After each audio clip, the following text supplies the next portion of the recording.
Hi, my mathematicians. Hope you're having a good day.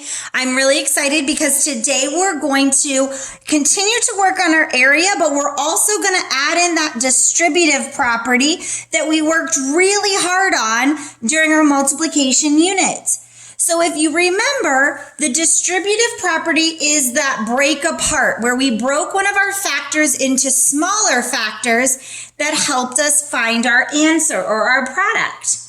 So today I'm going to have you work with me. Grab your small math book, the one that says additional practice, and open it up to page 77.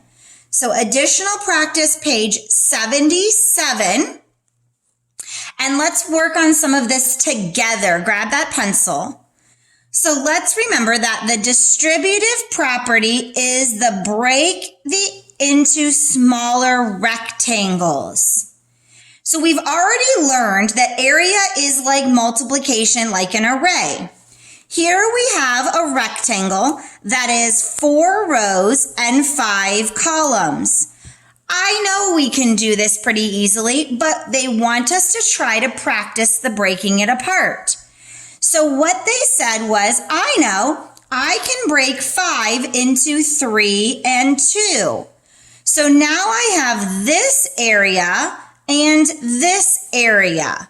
I didn't add any pieces, I just broke it apart. So then what number stays the same?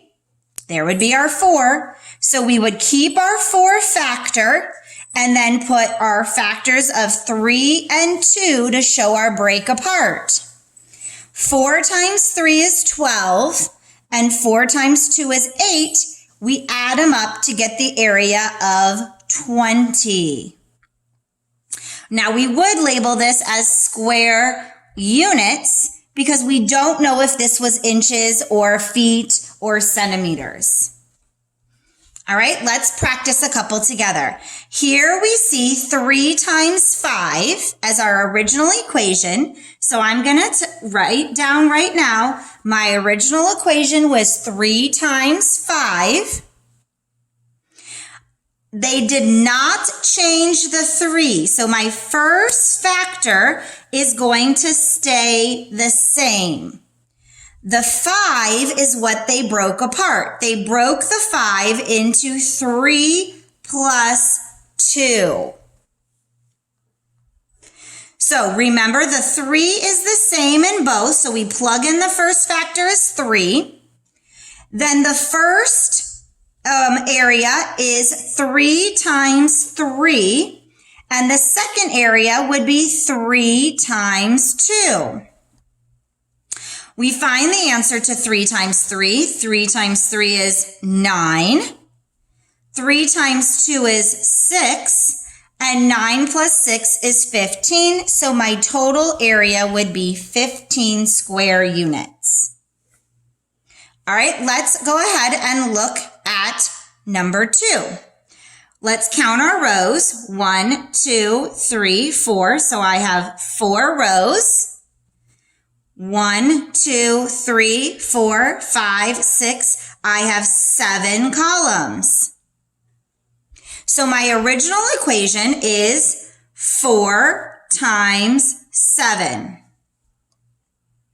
From the visual, I can see they split the 7.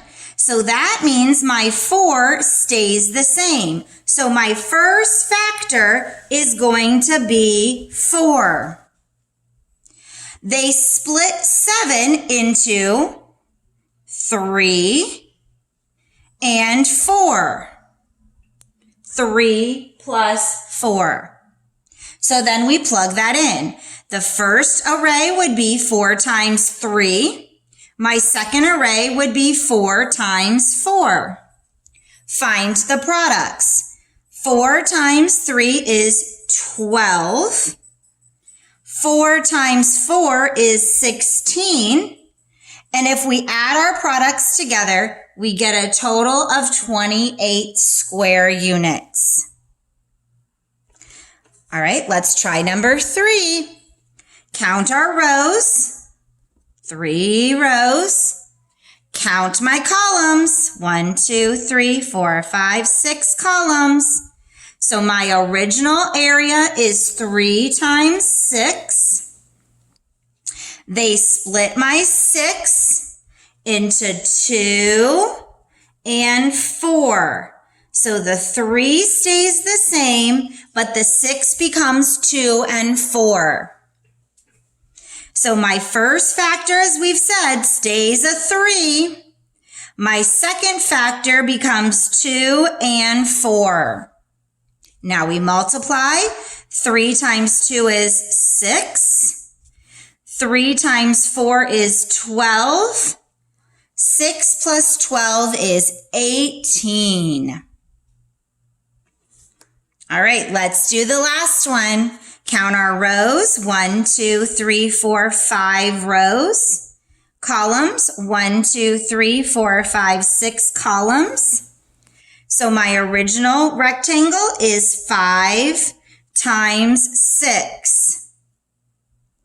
The 5 was not split, the 6 was. So my first factor is going to stay a 5. They split my 6 into 3 and 3. So it would be 5 times 3 and 5 times 3. 5, 10, 15 for both. Add them both and get a product of 30. When you go to practice today, have this out so that you can see how they work through using the different factors and the break apart of distributive property to help you find the area.